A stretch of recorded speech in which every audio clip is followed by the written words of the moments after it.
Over 3 million people in Australia are living below the poverty line. That's 1 in 7 Australians. And there's a similar story all around the world, including in New Zealand. And today I'm speaking to a guy named Dave, who is from New Zealand. He's moved to Bali for a better life. And today I want to speak to him about his mindset, why he moved here, maybe have a peek at his little villa over here in Sanur. Welcome, Dave, to the channel. Welcome, Adam. Good to meet you. So I've got a croaky voice today, and it's a bit more croaky than normal. So bear with me as I speak to Dave with a croaky voice today and get his story about his recent move to Bali. So Dave, tell me a bit about why you're here, when you came here, what your mindset is about coming here.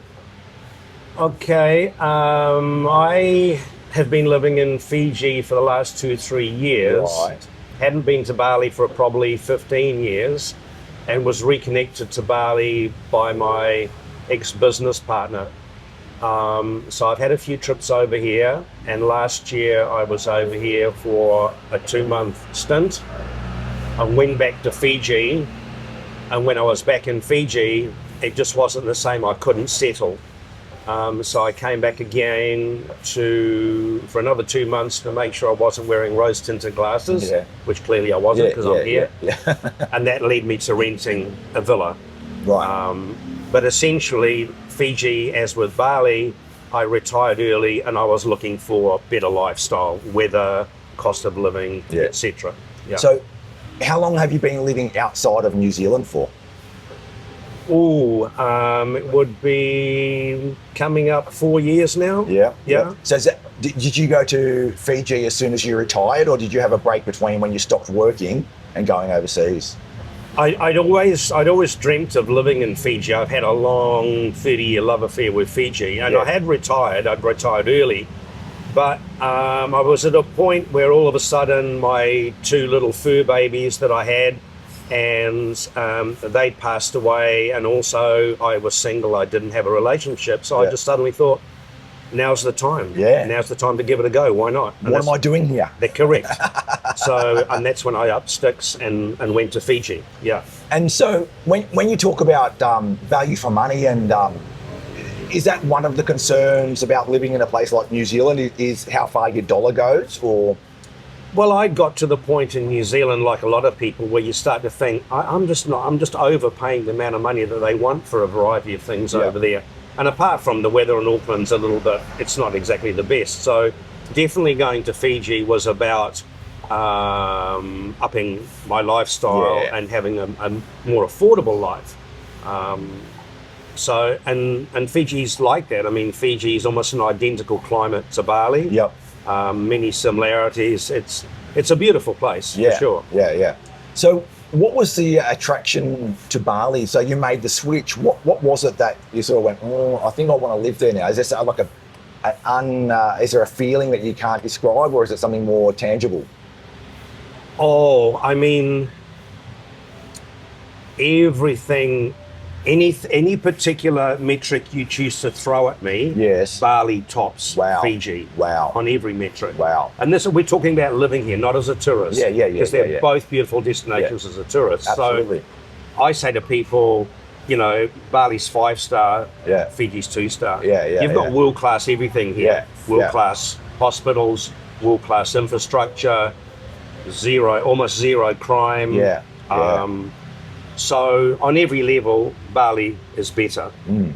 Do you find yourself quite relaxed here compared to what you might be back home in New Zealand, or like just generally, or? I mean, I tend to be a very relaxed person anyway because of my own practices. But obviously I feel far more energized here. I mean, the amount of times even here when I'm coming home on a scooter and I just crack a smile, like, wow, Well, the other night when you yelled out at me. That's right. It's just, it is a beautiful place to be. But I interact on a local level. I don't spend a lot of time, just doing touristy stuff. I have more fun hanging out and interacting with locals. Do you have any anxiety about health or anything here, or?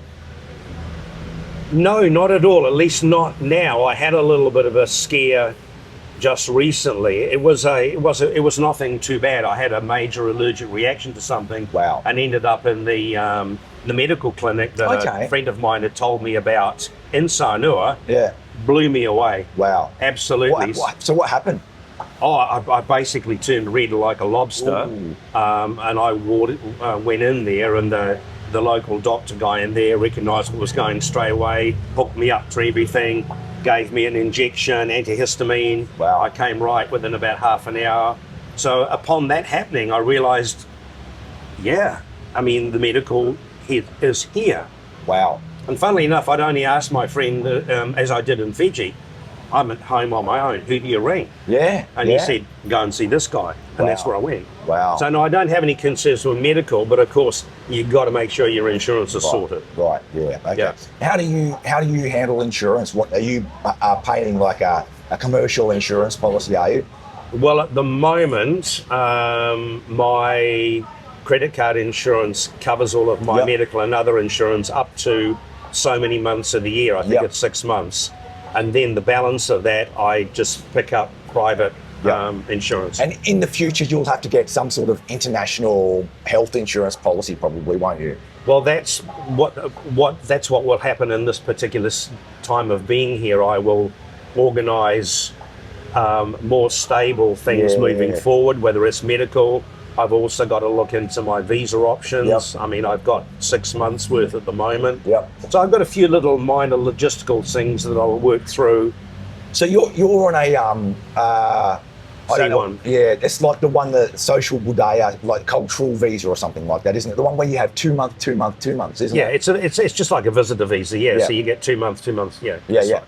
But because of your age, you're entitled to a do they call it retirement visa or something like that? Absolutely, yeah. I mean, that's all of the things. I've got to go and see somebody in the next couple of weeks. But Yeah.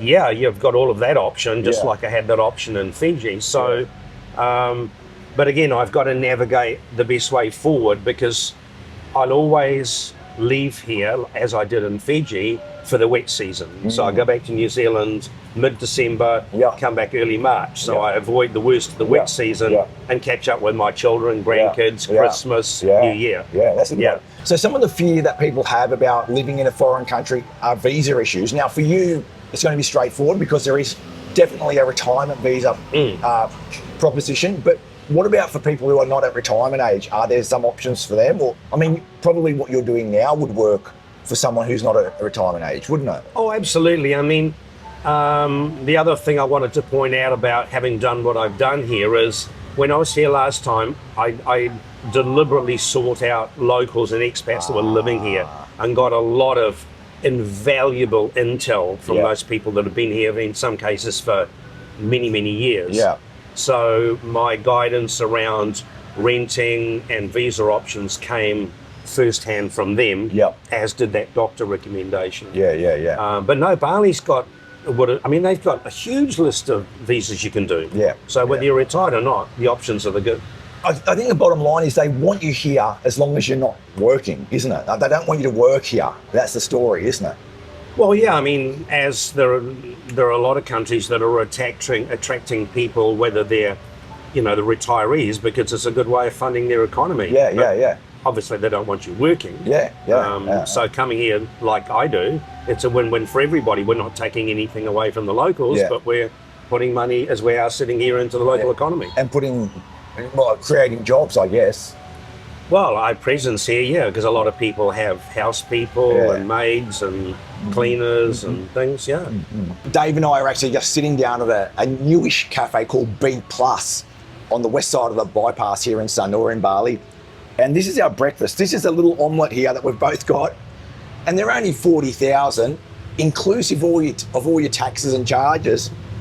It's a bargain. And this is the sort of thing that Dave will have every morning to sort of start his day. And it's just a bargain and just a really nice atmosphere as well. Yeah. Look at this. So that's the sort of life that we sort of have here. I mean, everyone has a different style, but for 40,000, I mean, just beautiful. All right, so Dave, everyone wants to know about money here because money's one of these big anxieties that we all have. How do you find the economy here in terms of cost of living and that sort of stuff, and how And sort of how much money do you think is a sort of a decent budget for just an average lifestyle, would you say, in Sanur? In Sanur. Okay, well, for myself, my weekly budget, I try and live well within inside 800 New Zealand dollars a week. Right. Inside that amount of money. Obviously, I could live cheaper, a lot cheaper if I chose to eat at home, but I don't. I eat out. And I could trim my budget in other areas because I have regular massages, etc. But I think you could probably do it for 600. Yeah. So you were saying that you eat out every meal? 24/7. Wow. 24/7. If I did that back in Fiji, I'd be bankrupt. Yeah. And it's not possible in New Zealand, of course. Oh no, I'd be double bankrupt. Yeah. And so when you talk about some of those more, we'll call them luxuries, like massages, you could easily trim those out if you didn't have the cash, but that's one of the things that you enjoy as a sort of a regular routine, getting the massage and that sort of thing.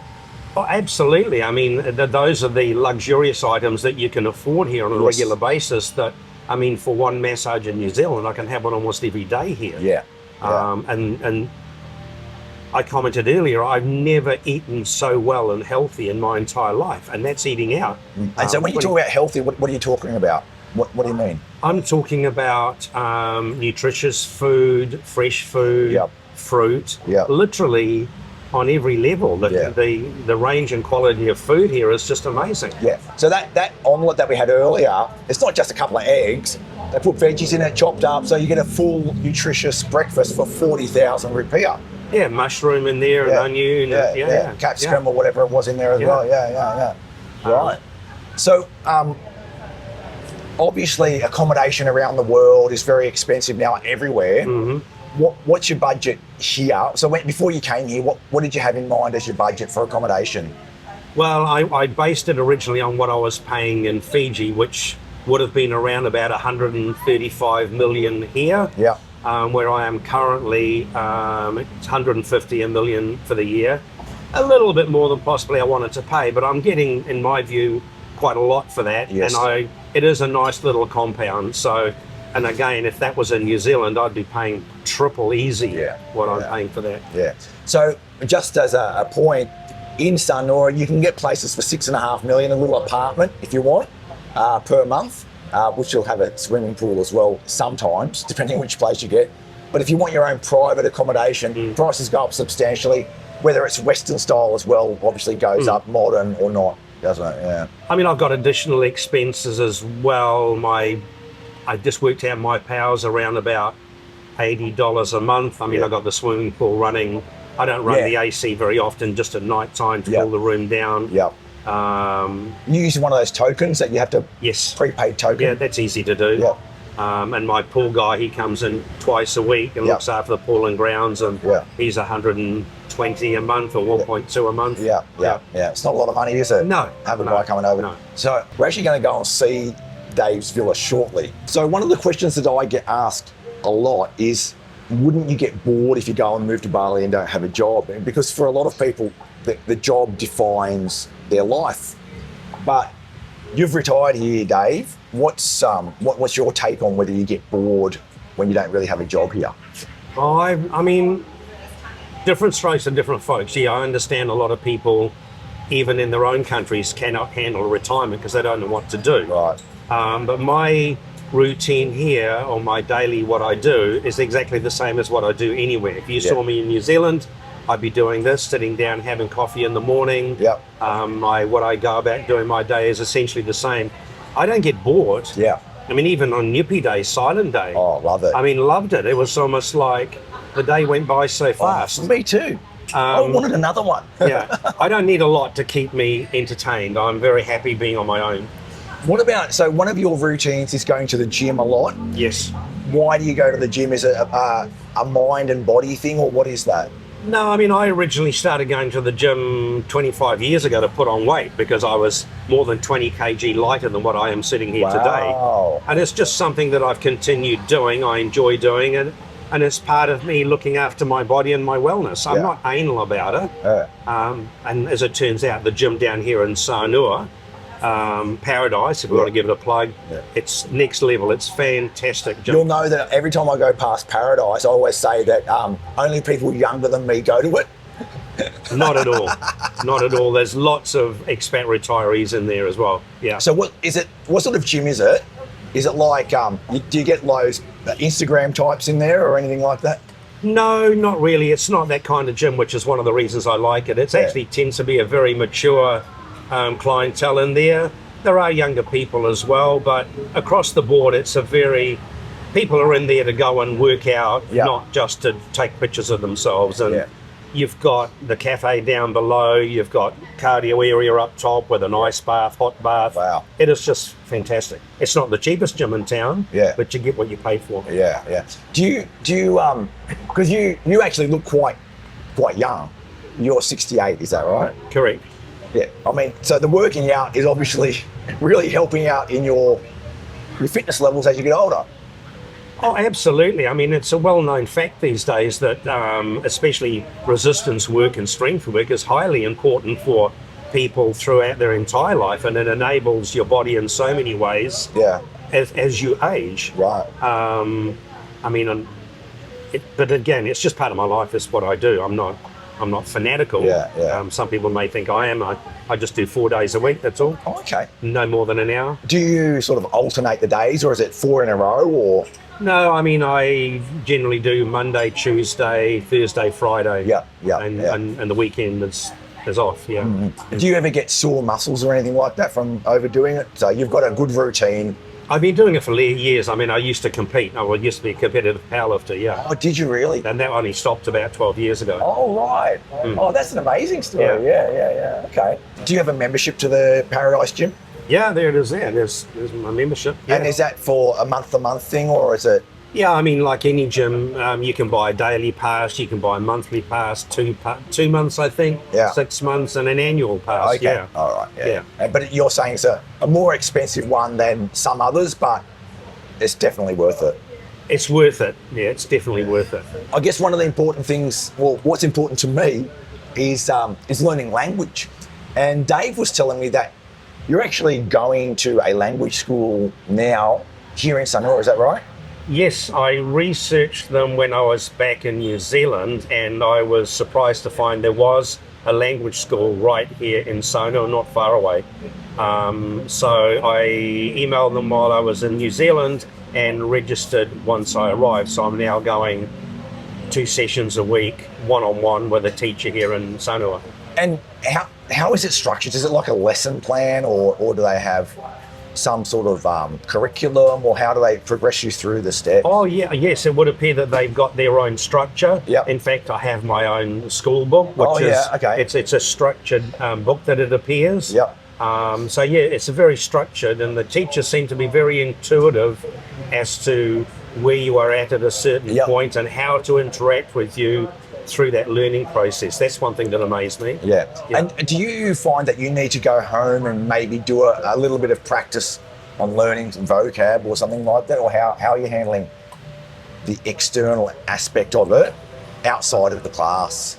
Well, I make a conscious effort wherever I go during the day to use the language. There you go. Whether it's trying when I order my coffee here in the morning now, or when I say see you later, or when I hop on the scooter. I make a conscious effort to use language to reinforce and remember and learn. One of the things that a lot of people tell me is that as you get older, it becomes harder to learn language and so forth. And I guess there's probably some truth to that. Do you find that the new words that you're learning are sticking up here? For me, very much so. And that's probably because for the last 2 or more years, I've been learning another language, Hindi language. So, and I would suggest that it's nothing to do with age that is difficult on the learning process. It's that your brain has been out of learning mode for so long.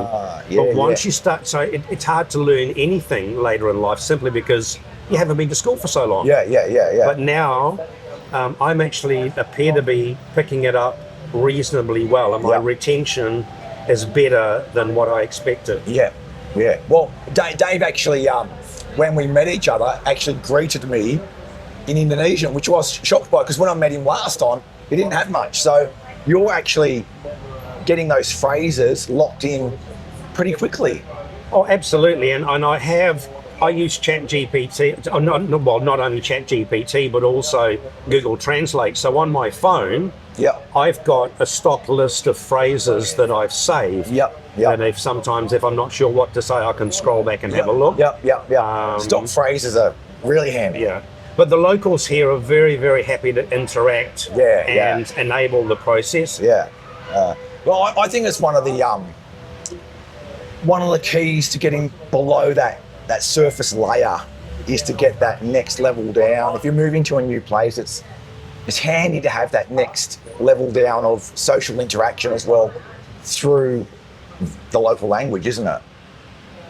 I mean, for me, I'm in somebody else's country, so it's, apart from the fact I'm curious to learn, for me it's just it's a matter of show of respect. The least you can do is learn some of the language. Most European countries expect immigrants to speak English. You know what I mean? You don't even speak English. So, and I'm interacting on a local level predominantly more than anywhere to do with tourists. So, and I enjoy interacting. Yeah, me too. Oh, that's fantastic. We're actually on the west side of the bypass here in Sanur, and it's a more residential area. And so why did you choose this side of the bypass for any particular reason? Were you led here by... Oh, primarily cost, because the closer you get to beach, I mean, the rents go up exponentially. I looked at lots of properties, even right out the back where the walking track is by the rice fields. Well, hang on, there's a house for rent right there. There you go. If you want to rent a house, get that WhatsApp number. That looks like a nice place too. Oh, right, okay. So you looked at quite a few different areas. I mean, I looked at, primarily all on the west side here. From right out the back by the rice fields, as far down as the hospital. And I had an idea of what I was looking for. And this particular place ticked all of the boxes. But I did look at quite a few. Well, I actually, like now that I live here on this west side, I actually really enjoy the neighbourhood as well. Oh, yeah. No, it's great. I did it all through a real estate agent, by the way. Oh, did you? Yes. How did you find the real estate agent? Fantastic. How did you actually find it? Well, originally I saw a for rent sign, not dissimilar to the one we've just passed. I rang it up. And as it turned out, that one was far too expensive. And that's, I got involved with her, and then we looked at many places from there. Is this your place? This is my place right here. Oh, look at that. That's a beautiful little entrance too. Nice mask as well. This is the word for mask is topeng in Indonesian. Big topeng there. Oh, what? This is beautiful. Much nicer than my place. This nice outdoor area. Oh, look at that pool. That is unreal.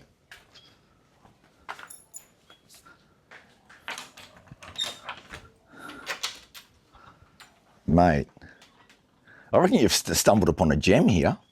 Well, that's what I thought when I found it. It feels good, doesn't it? Yeah, it feels really good. That's what I like about it. It's got a really nice energy. It has got a good feel. Yeah, and it's like my little private oasis. Mate, just this outdoor area. Fantastic. Could I have a bit of a squeeze around the Absolutely, house? come on through. This is a little kitchen area, nice. Yeah. Then you've got a little dining area. There's, so this is my room. All right. Can I go out the back? Yeah, go through, turn some lights on, make it easy. So we've got the bedroom there. Yeah. And then we've got big bathroom, sort of like indoor-outdoor type arrangement. Nice, little ensuite there. I like this setup. This is good. And then what do we got here? Lounge. Oh, you got a separate lounge. That could even be a bedroom if It was a bedroom originally because you got the same ensuite out the back. Oh, right, okay. That's nice. Yeah. Love that. Yeah. That's where you're watching Sanur Diaries from, yeah, correct. okay. That's where I lounge around, and this is, if you like, spare bedroom, guest bedroom again, with the same ensuite out the back. Basically a 3-bedroom. Yeah. You know what I like about it though? It's not ultra modern. That's what I actually like, that has a bit of character to it. That's what I liked about it as well. I'm not really into whitewashed modern villas, me too. And this has got a nice feel about it. And Wow, it's late peaceful. afternoon in there with a nice cold crystal, it's great. For me, what I'm feeling is just the peace and quiet. Like you don't hear anything. Oh, absolutely. The only time you ever hear anything is the local dogs are aware if you're walking, just Yep. like what they were before. Yep. Yeah, so it's very, very peaceful. You don't hear much at all. And this is marquesa, passion fruit. Is that right? Yeah, Oh, apparently. nice, marquesa. My poor man Marquesa. did say they were passion fruit. Yeah, passion fruit. Yeah, so little passion fruit vine. It's actually got a few on there as well, hasn't it? Yeah. Right. Yeah, that's nice. So your pool guy will tend to the garden and do all your pool cleaning Correct. and all that sort of stuff. He comes in twice a week. Yeah, because that can be a bit of a drag. Like I actually look after my own pool, and I don't really know what I'm doing, so I'm just dumping chemicals in that as I can. All right, so a little sitting area over here as well. So, that's just really beautiful. I love it. Yeah. Well, I think.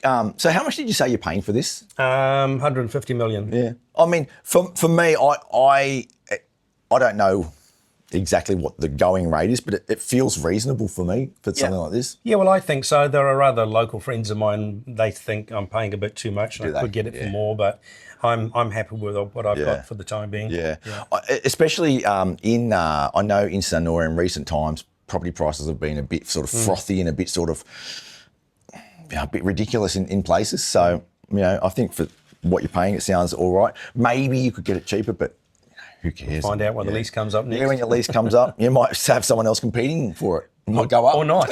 Well, I hope not. Cross fingers. The other thing is here in Sanur is about property is that you can't just get online and start searching and find a whole listing of the places available. Like that house we just saw there.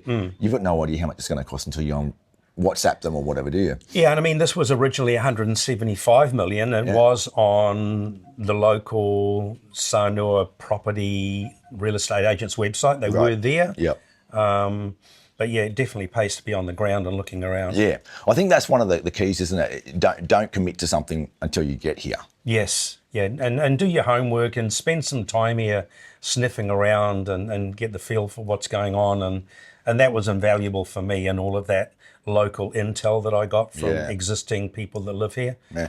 How do you see yourself here over the next sort of coming years? Do you see this as sort of like, well, I wouldn't say forever home because you can't ever say something's forever, but do you see it sort of a long-term thing for yourself? Oh, definitely a long-term thing. I mean, I can't think of me being anywhere else at the moment, but then again, a year ago, I never imagined I would be here. So as far as what happens in the future, who can tell? But I mean, I don't see anywhere else but here right now. Yeah.